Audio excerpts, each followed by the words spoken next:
귀한 찬양 감사드립니다. 하나님의 은혜와 평강이 신년주일 하나님 앞에 예배하는 모든 심령과 가정 가운데 함께 하시기를 기원합니다. 로버트 니콜슨이 지은 더 피트케어너스라는 책이 있습니다. 피트케온 섬 사람들의 이야기를 담은 책입니다. 1800년대 영국의 자유주의자들이 바운티라는 단체를 결성하고 제도나 법률로부터 자유하여 진정한 자유를 만끽하며 살아보자고 그 회원 200여 명이 남태평양 피트케온 섬으로 이주하게 됩니다. 그리고 9년 동안 그곳에서 자유로운 삶을 살게 됩니다. 9년이 지나자 자유를 만끽한 사람들 오히려 방종에 빠졌고 도덕적 기준을 잃어버리게 됩니다. 그래서 폭력과 살인과 그리고 중독, 알코올 중독자들이 나타나기 시작합니다. 이끌었던 지도자 플래처라는 지도자는 결국 스스로 목숨을 끊게 됩니다. 나의 계획은 실패했다는 것입니다. 그리고 그 다음에 세워진 지도자가 존 아담스라는 지도자입니다. 지도자는 판단했습니다. 우리가 이렇게 자유를 위하여 이 섬으로 왔지만 자유를 이룰 수가 없다. 자유를 완성할 수가 없다. 다시금 영국으로 돌아가자. 그래서 거기 있는 사람들과 함께 짐을 정리하기 시작합니다. 창고를 정리하는 중에 그 먼지 더미에 쌓여있는 성경책 한 권을 발견하게 된 것입니다. 누군가 이 섬에 올 때 가지고 왔던 성경책, 9년 동안 한 번도 펼쳐보지 않았던 성경책, 그 성경책을 존 아담스가 읽기 시작합니다. 자기들을 데리러 2달 동안 이제 배가 올 텐데 그동안 짐은 다 정리되었고 무료한 시간 성경이나 다시 읽자 하면서 성경을 읽기 시작하면서 존 아담스가 회개하기 시작합니다. 진정한 자유를 찾아 이 땅에 왔는데, 이 섬에 왔는데 자유를 얻는다는 것이 인간의 의지나 노력으로 되는 것 아니고, 환경이 바뀐다고 되는 것이 아니고, 어떤 조직이나 제도를 만든다고 자유를 얻는 것이 아니고, 성경의 말씀대로 하나님의 은혜 가운데, 하나님의 다스림 가운데 하나님의 나라를 이룰 때에 하나님의 다스림 속에서 진정한 자유도 진정한 평강도 얻게 된다는 것을 그가 깨달은 것입니다. 그리고 그 말씀을 읽으면서 사람들에게 말씀을 읽어주기 시작합니다. 말씀을 읽으라고 성경을 권하기 시작합니다. 그 말씀을 읽은 사람들이 함께 모여서 기도를 하기 시작합니다. 그리고 성경 공부를 하기 시작합니다. 2달이 되었습니다. 그들을 태우러 온 배가 도착했는데 그들은 그 배에 오르지 않았습니다. 이 섬에서 말씀대로 하나님의 뜻대로 진정한 자유와 평화를 누려보자. 그래서 역사를 보시면 그 섬 피트케온 그 섬 사람들 성경 한 권으로 말미암아 진정한 자유와 평화를 누렸다. 성경 한 권이 그들을 새롭게 변화시켰다. 그 책은 그렇게 마무리하고 있습니다.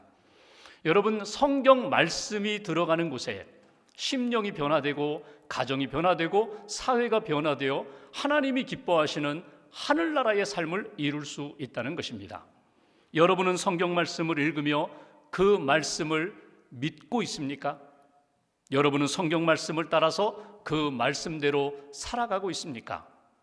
금년 우리 교회 표어를 배우고 확신한 일에 거하라 이렇게 정했습니다. 이 말씀은 사도 바울이 믿음의 아들 디모데에게 디모데후서 3장 14절 말씀 너는 배우고 확신한 일에 거하라 그 말씀 그대로 금년 표어로 정한 것입니다. 오늘 이 말씀을 통하여 우리에게 주시는 영적 교훈이 무엇일까? 먼저 이 말씀을 주시게 된 배경이 있습니다. 디모데후서 3장 1절 말씀을 보십시오. 제가 봉독합니다. 바울이 믿음의 아들 디모데에게 전하는 메시지입니다. 너는 이것을 알라 말세에 고통하는 때가 이르러. 지금 말세라는 것입니다. 말세라는 건 무엇인가 하면 예수님이 부활 승천하신 이후에 다시금 이 땅에 재림하시기 전까지의 기간을 말세라고 이야기합니다. 주님 오심을 기다리며 거룩하게 살아야 되는데 그 거룩은 잃어버리고 경건은 잃어버리고 믿음은 잃어버리고 세상 사람들과 똑같이 되었다. 그런 말세의 징조가 나타나기 시작했다. 여러분, 그 말세의 징조가 무엇인가? 2절 보십시오. 사람들이 자기를 사랑하며 돈을 사랑하며 하나님 사랑하고 하나님 뜻 가운데 살아야 할 사람들이 하나님 대신에 자기 스스로를 사랑하고 돈을 사랑하는 것이 말세의 현상이라는 것입니다. 5절 보십시오. 경건의 모양은 있으나 경건의 능력은 부인하니. 경건해요. 함께 모여 예배드리는 것 같고 기도하는 것 같은데 경건의 능력은 사라지고 형식만 남아있는, 모양만 남아있는 신앙생활을 하고 있다는 것입니다. 12절 보십시오. 무릇 그리스도 예수 안에서 경건하게 살고자 하는 자는 박해를 받으리라.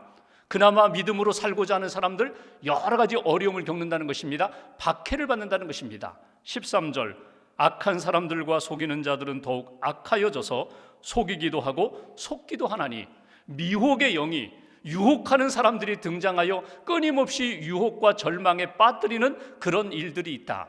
그러니까 말세의 마지막 때의 주님 오심을 기다리며 믿음으로 준비하는 사람들이 아니라 자기를 사랑하고 돈을 사랑하고 경건의 능력은 잃어버리고 그리고 모양만 갖추고 미혹에 흔들리는 사람들, 이런 현상이 오늘 사도 바울이 디모데에게 전해주었던 편지, 그 전해주었던 편지를 받는 그 시대적 상황과 같다는 것입니다. 그런데 오늘 이 말씀을 읽으면서 한 가지 느껴지는 것이 있어요. 2000년 전 사도 바울 시대뿐만 아니라 오늘 2021년, 22년을 살아가는 우리 시대도 별로 다르지 않다는 거예요. 하나님 앞에서 하나님을 진정으로 사랑하며 하나님의 뜻 가운데, 말씀 가운데 살고자 하는 사람들 고난 가운데 처하는 시대, 하나님 사랑보다는 자기를 사랑하고 돈을 사랑하고 유혹에 빠져 허우적거리는 시대, 그런 시대 속에서 너희들이 처해 있지 않으냐. 근데 바울은 이렇게 권면합니다.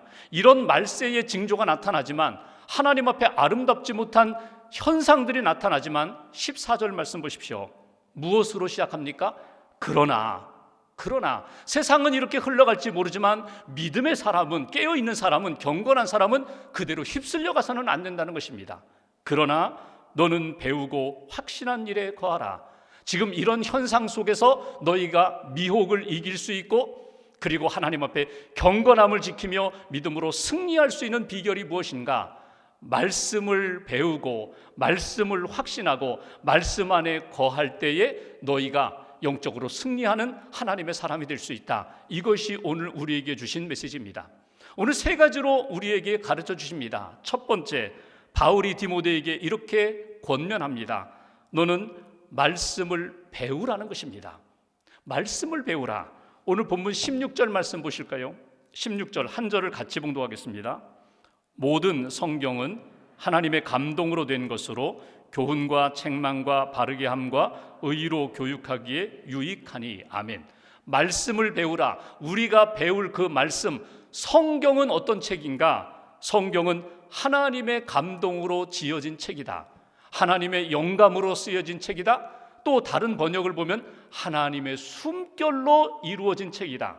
그러니까 물론 믿음의 사람들이 하나님의 영으로, 하나님이 주시는 감동과 영감으로 숨결로 썼지만 이 모든 것들을 주도하시고 메시지를 주시고 이루신 분은 누구이신가? 하나님이라는 거예요. 그러니까 하나님의 말씀 속에 하나님의 마음도, 하나님의 뜻도, 하나님의 구원도, 하나님의 생명도 담겨 있기 때문에 너희가 하나님의 숨결, 하나님의 생명을 만나고자 하느냐, 구원받고자 하느냐, 말씀으로 들어가서 그 말씀 속에서 하나님을 만나라, 말씀을 배우라, 말씀을 사모하라. 이것이 첫 번째 주시는 메시지입니다. 우리가 이 시대를 살아가면서 금년 한 해 믿음으로 승리하려면, 영적으로 성장하려면, 유혹을 이기려면 하나님이 우리에게 권하시는 메시지가 무엇입니까? 첫 번째로 진리의 말씀을 사모하라는 거예요. 하나님의 말씀을 사모하고 하나님의 말씀을 가까이 하고 그 말씀을 끊임없이 배우라. 이것이 오늘 우리에게 주시는 첫 번째 메시지입니다. 16절 말씀대로 하나님의 말씀은 교훈과 책망과 바르게 함과 의로 교육하기에 유익하다고. 하나님이 진리가 되시고 하나님의 말씀이 진리의 말씀이기 때문에 그 진리의 말씀을 너희가 사모하고 배워서 진리의 삶을 살라는 거예요. 하나님이 기뻐하시는 거룩과 경건의 삶을 걸어가라. 이것이 우리에게 주시는 메시지예요. 여러분, 하나님의 말씀에 능력이 있습니다. 히브리서 4장 12절에 보면은 이렇게 표현했습니다. 하나님의 말씀은 살아있다. 살아있다. 살아있는 하나님의 말씀이다. 마치 칼과 같다. 양날과 같다. 양날, 날선 검과 같다. 그래서 그 말씀의 칼로 우리의 영과 혼과 관절, 골수 다 찔러 쪼개기까지 한다. 심지어 우리의 마음의 생각과 뜻을 그 말씀이 판단하신다. 그러니까 말씀을 사모하고 말씀을 배우면 그 말씀이 우리를 정비시켜 주신다는 거예요. 부정한 것들을 제거하고 잘라내고 거룩하고 진실된 것들만 하나님 앞에 깨끗한 것들로 하나님이 만들어 주셔서 하나님의 사람으로 살아갈 수 있도록 인도해 주시는 것이 하나님의 말씀이다. 여러분, 구체적으로 하나님의 말씀을 내가 어떻게 배울 수 있을까요? 어떻게 사모하고 그 말씀 안에서 주님을 만날까? 진실한 주님의 은혜를 받을까? 여러분, 5가지로 정리해 볼 수 있어요. 하나님의 말씀을 배운다는 것은 첫째로 하나님의 말씀을 듣는 것입니다. 말씀을 듣는 거예요. 오늘 우리는 각자 개인 성경을 가지고 있지만 구약이나 신약 시대 때는요, 말씀을 듣는 장소가 있어요. 말씀을 들을 수 있는 시간이 있어요.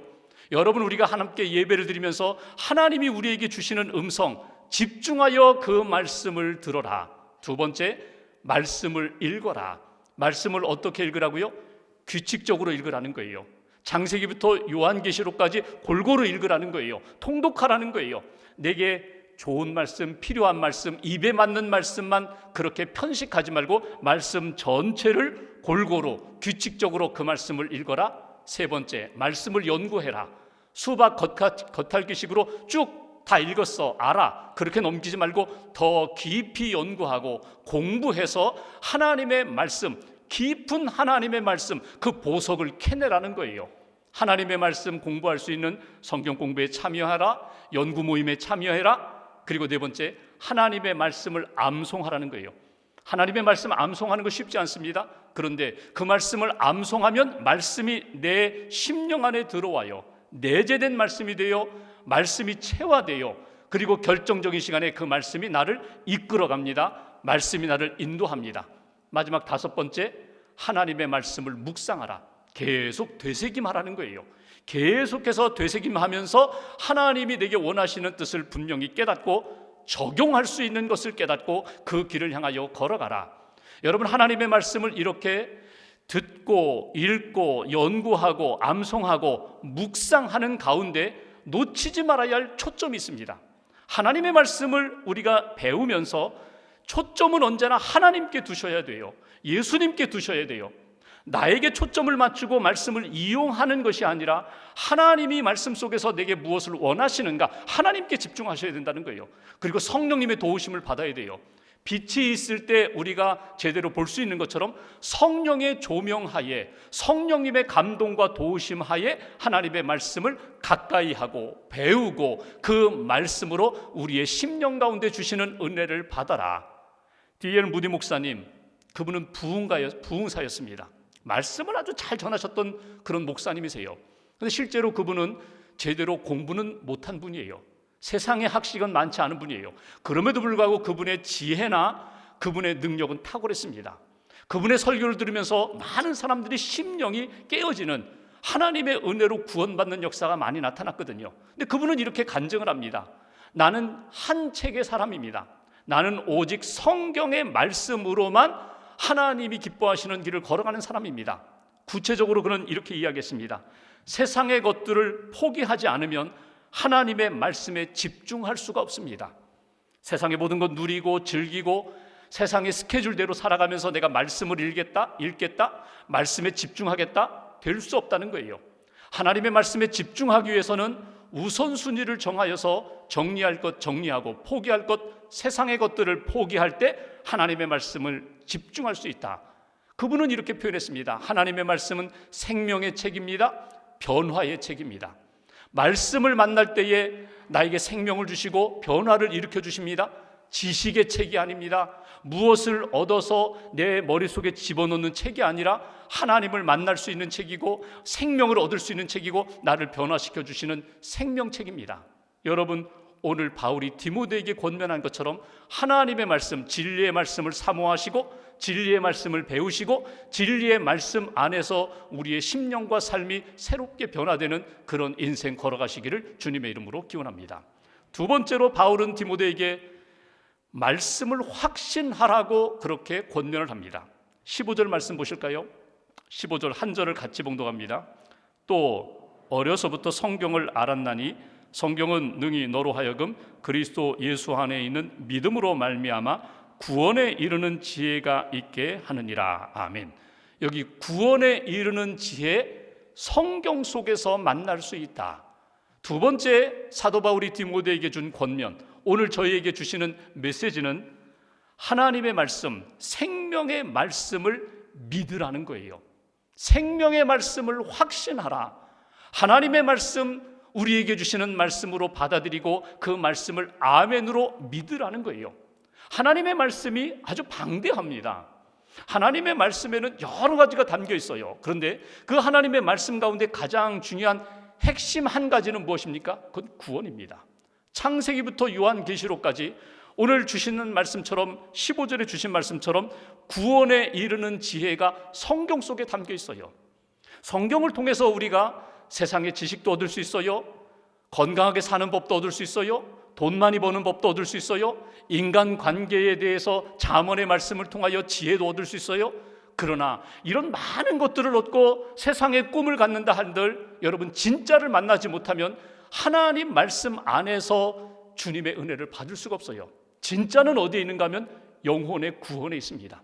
나를 구원하시는 하나님의 은혜, 그 약속의 말씀을 제대로 만나고 믿음으로 확신할 때에 우리의 인생이 달라지고 우리의 삶이 달라진다는 거예요. 여러분, 하나님의 말씀, 구원의 확신을 갖는다는 것은 무엇입니까? 먼저는 내가 하나님 앞에 죄인이라는 것을 말씀을 읽으면서 깨닫게 되는 거예요. 나는 연약한 인생입니다. 질그릇 같은 인생입니다. 나는 하나님 앞에 부끄러운 죄인입니다. 나 같은 죄인을 하나님이 사랑하셔서 예수님을 보내주셨고 예수님의 십자가의 보혈로 내 모든 죄를 씻어주셨습니다. 그리고 예수님을 믿는 모든 사람들 하나님께서 구원해 주셨습니다. 구원의 확신을 갖는 거예요. 나는 하나님의 자녀입니다. 하나님의 자녀로서 주신 특권을 누리며 살겠습니다. 나는 죄인이라는 것과 또 하나는 믿음으로 구원받았기 때문에 나는 하나님의 자녀라는 확신을 갖고 하나님의 말씀을 읽고 듣고 묵상하고 끊임없이 배우며 고백하라는 거예요. 하나님 앞에 구원의 확신이 없다면 여러분 이것은 여러 종교에 나타나는 그냥 종교 서적에 불과할 수밖에 없어요. 그런데 구원의 확신을 갖고 구원의 말씀을 아멘으로 받아들이면 이 모든 말씀은 내게 주시는 생명과 은혜의 말씀이 되는 거예요. 성경에 나오는 예수님을 만났던 사람들을 보십시오. 다 예수님을 만나서 어떤 사람은 제자가 되고 어떤 사람은 사도가 되고 어떤 사람은 헌신하며 남은 생애를 살아갔거든요. 근데 그들의 공통점이 하나 있습니다. 그건 뭐냐면 예수님을 만난 모든 사람들이 예수님을 만나면서 나는 죄인입니다 고백으로 시작했다는 거예요. 베드로를 보십시오. 밤새도록 고기 한 마리 잡지 못했어요. 빈 그물을 가지고 있는데 예수님이 새벽에 배에 오르시면서 이쪽에 그물 넣어봐. 그랬더니 물고기가 가득 잡혔어요. 그때 베드로가 무릎을 꿇고 예수님께 했던 고백이 무엇입니까? 주여 나를 떠나소서 나는 죄인입니다. 나는 죄인입니다. 삭개오가 예수님을 만났어요. 예수님을 집으로 모셨어요. 잔치를 하는데 예수님 아무 말씀하지 않으셨는데 예수님을 진짜 만나니까 삭개오가 이렇게 고백합니다. 저는 죄인입니다. 속에서 빼앗은 것이 있다면 제가 4배를 갚아주겠습니다. 사도 바울이 다메섹 도상에서 예수님을 만났습니다. 그리고 그는 이렇게 고백합니다. 저는 죄인입니다. 죄인 중에 죄인입니다. 여러분 진짜 예수님을 만나면 내가 죄인됨을 깨닫게 되고 말씀을 통하여 내가 죄인임에도 불구하고 하나님이 나를 사랑하시고 용서하셔서 나는 이제 구원받은 하나님의 백성이 되었다. 하나님의 자녀가 되었다. 그렇기 때문에 내 인생은 남은 생에 어떻게 살 것인가? 어떻게 죽을 것인가? 내 인생 육신의 삶 끝나면 내 삶은, 내 영혼은 어디로 갈 것인가? 약속하신 대로 천국에 가고 영생을 얻고 그리고 부활하게 됨을 믿게 되는 것, 하나님이 우리에게 약속하신 생명의 말씀을 믿음으로 확신하면서 살아라. 하나님의 말씀을 배우고 확신하는 인생, 이것이 이 어둠을 이기고 죄악을 이기고 유혹을 이기는 하나님의 사람의 모습이라는 것입니다. 어떤 목사님께서 지금은 하늘나라 가셨는데 굉장히 말씀을 잘 전하시는 목사님이세요. 기도하면 병든 자가 치유함을 받는 은사도 가지고 계신 목사님이세요. 그 목사님이 이렇게 어떤 모임에서 말씀을 하시는데 사람들이 궁금했어요. 목사님은 성경을 얼마나 읽으시나요? 기도는 얼마나 하시나요? 설교 준비는 어떻게 하시나요? 목사님이 어떻게 성경을 읽으시기에 그렇게 생명의 말씀을 우리에게 주시나요? 그랬더니 목사님이 이렇게 간증을 하십니다. 나는 설교 준비하기 위하여 성경을 읽지 않습니다. 나는 오늘 이번 주일 설교를 위하여 성경을 읽지 않습니다. 나는 내 영혼이 살기 위해서 성경을 읽습니다. 내 인생이 살아나기 위하여 나는 성경을 읽습니다. 젊었을 때 그분은 폐병이 있었어요. 각혈을 몇 번 했어요. 죽을 고비를 몇 번 넘겼어요. 사람들의 공격을 받고 목회하면서 여러 가지 시련을 겪었습니다. 그때마다 하나님의 말씀을 붙잡고 저는 살고 싶습니다. 하나님 저 좀 살려주십시오. 그러면서 성경 말씀을 읽고 하나님의 음성을 들으면서 믿음으로 확신했다는 거예요. 주 예수를 믿으라 구원을 얻으리라. 아멘. 주 예수님 제가 믿습니다. 저를 좀 살려주십시오. 구원해 주십시오. 나사렛 예수 그리스도의 이름으로 명하노니 일어나 걸어라. 하나님 저는 병들었습니다. 예수님의 이름 의지하여 제가 일어나겠습니다. 아멘으로 하면서 일어났다는 거예요. 나를 살려주신 그 말씀을 뜨거운 가슴으로 품고 내가 나를 살려주신 그 말씀을 그대로 전했더니, 설교했더니 말씀을 들은 사람들이 아멘으로 믿을 때 그들도 살아나더라. 그들도 치유함을 받게 되었더라. 여러분, 우리가 인생을 살아가면서 수많은 말씀, 성경 말씀을 우리가 읽고 듣고 묵상하고 암기하고 그 말씀을 다 알고 있는데 진짜 그 말씀을 내가 믿고 있는가? 그 말씀으로 내 영혼이 살아나고 있는가? 오늘 바울이 디모데에게 하나님의 말씀이 오늘 저와 여러분들에게 주시는 메시지는 말씀을 믿으라는 거예요. 구원의 말씀을 믿어라. 약속의 말씀을 믿어라. 믿고 일어나라. 믿고 주님의 뜻에 순종하며 나아가는 인생이 될 때 하나님이 기뻐하시는 영혼 구원의 역사가 나타나리라. 치유와 회복의 역사가 나타나리라. 이것이 저와 여러분들에게 주시는 말씀입니다. 나를 살리신 말씀, 여러분 놓치지 마세요. 그 말씀을 믿고 그 말씀 의지하여 일어설 뿐만 아니라 그 말씀으로 증거하고 그 말씀으로 전도하고 간증하는 저와 여러분들 되시기를 주님의 이름으로 기원합니다. 세 번째로 오늘 바울은 디모데에게 네가 배우고 확신했으면 그 확신한 일에 거하라 이렇게 표현합니다. 거하라는 것은 무엇입니까? 연결되라는 거예요. 유지하라는 거예요. 하나님의 말씀 안에 연결된 삶을 살아라. 요한복음 15장에 보면은 예수님이 포도나무 가지 비유를 하셔요. 그때 4절에 보면은 예수님께서 내 안에 거하라 나도 너희 안에 거하리라 이런 말씀하십니다. 너희는 포도나무 가지야 나는 포도나무야. 나와 연결되어 있어야 돼. 그래야 열매를 맺을 수 있어. 그래야 생명이 지속될 수가 있어. 하나님의 말씀 안에 거한다는 것은 하나님의 말씀을 이용하는 것이 아니라 말씀의 사람이 되는 거예요. 말씀과 연결되어서 그 말씀을 내 삶에 적용하는 인생이 되어야 한다. 오늘 말씀 17절 말씀 보십시오. 17절 한 절을 같이 봉독합니다. 이는 하나님의 사람으로 온전하게 하며 모든 선한 일을 행할 능력을 갖추게 하려 함이라. 아멘. 말씀 안에 거할 때에 오늘 어떤 역사가 나타나는가? 온전해진다. 능력을 경험하게 된다.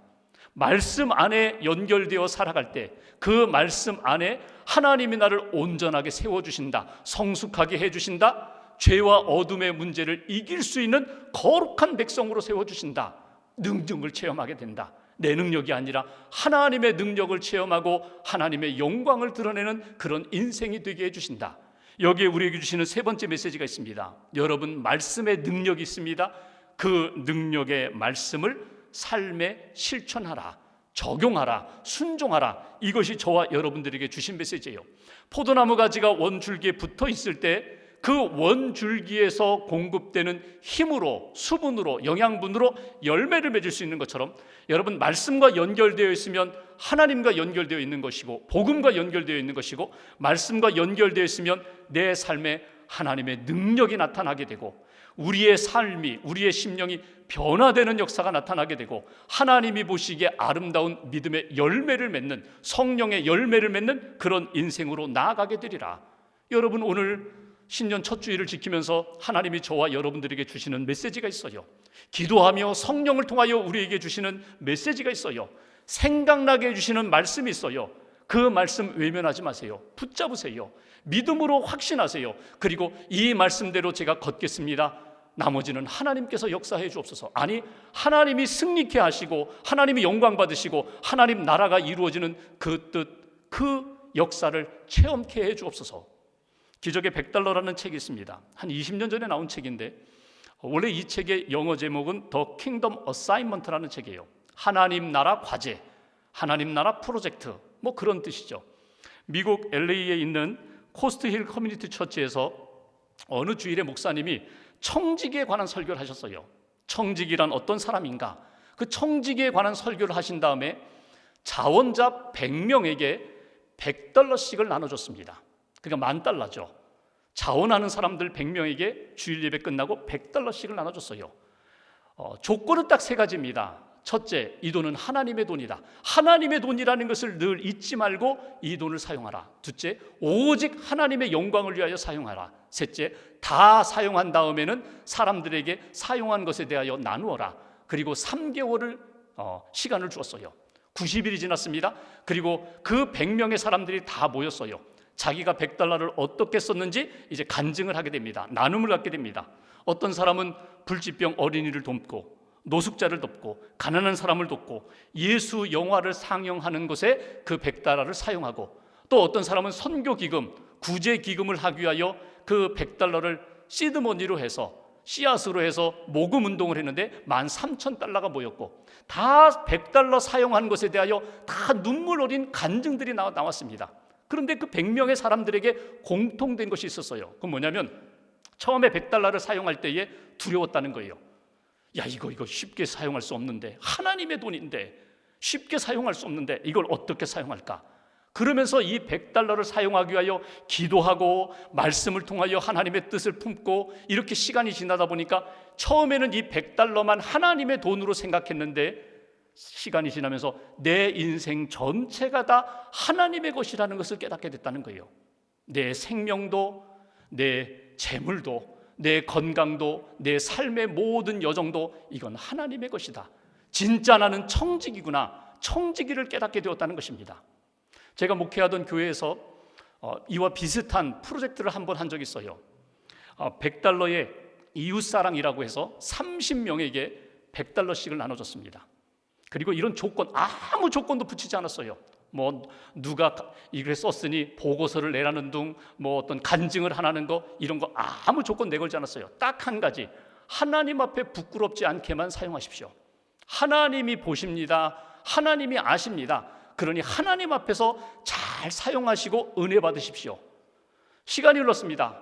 한 10년 정도 지났는데 어느 성도님과 함께 이렇게 커피를 마시는데 그분이 저에게 이런 말씀을 하세요. 목사님, 제가 그때 $100를 가져간 사람입니다. 저도 몰랐거든요. 누가 가져가는지 전혀 몰랐어요.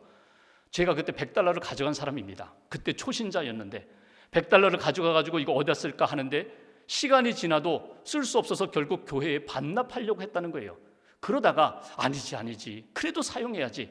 그래서 기도하고 생각한 것이 성경책을 사자. 성경책 3권을 샀다는 거예요. $100가 부족해서 자기가 돈을 좀 보태가지고 3권의 성경책을 사서 자기 형제 가운데 믿음 없는, 예수 믿지 않는 형제에게, 자기 친구들 가운데 예수 믿지 않는 친구들에게 그렇게 3명에게 성경책을 주었다는 거예요. 주면서 딱 한 가지 부탁했다는 거예요. 내가 정말 기도하고 마련해서 이거 하나님의 돈으로 너희들에게 선물하니 창세기부터 요한계시록까지 딱 한 번만 읽어다오. 이게 소원이다. 그리고 자기가 주고 그냥 잊어버렸다는 거예요. 10년이 넘었는데 어느 날 친구가 자기에게 와서 이야기하더라는 거예요. 그때 내가 나에게 준 성경책 내가 약속대로 한 번 읽었다. 자기는 너무 놀랐다는 거예요. 그 친구는 성경 읽을 친구가 아니라는 거예요. 그런데 하나님이 주신 마음을 따라 하나님이 주신 선물을 가지고 전했더니 그 친구가 성경을 읽게 되었다. 하나님이 내게 주신 것, 하나님 앞에 바르게 선용할 때 하나님이 감동하시고 하나님이 역사를 만드시더라. 여러분, 2022년이 되었습니다. 금년 한 해 여러분, 하나님이 우리에게 선물로 주신 1년입니다. 선물로 주신 시간입니다. 하나님이 내게 맡겨주신 것 하나님의 것입니다. 생명도 재물도 은사도 하나님이 내게 주신 것 하나님 앞에 부끄럽지 않게 사용해야지. 하나님 영광을 위하여, 하나님 나라를 위하여 바르게 사용해야지. 여러분, 깨어서 하나님의 말씀을 통하여 감동을 받으시고 하나님의 말씀대로 적용하시고 하나님 말씀대로 순종할 때에 하나님이 우리에게 어떤 놀라운 일들을 만드시는가, 그 기적과 체험과 간증을 나눌 수 있는 2022년 한 해가 되시기를 주님의 이름으로 축원합니다. 기도하겠습니다.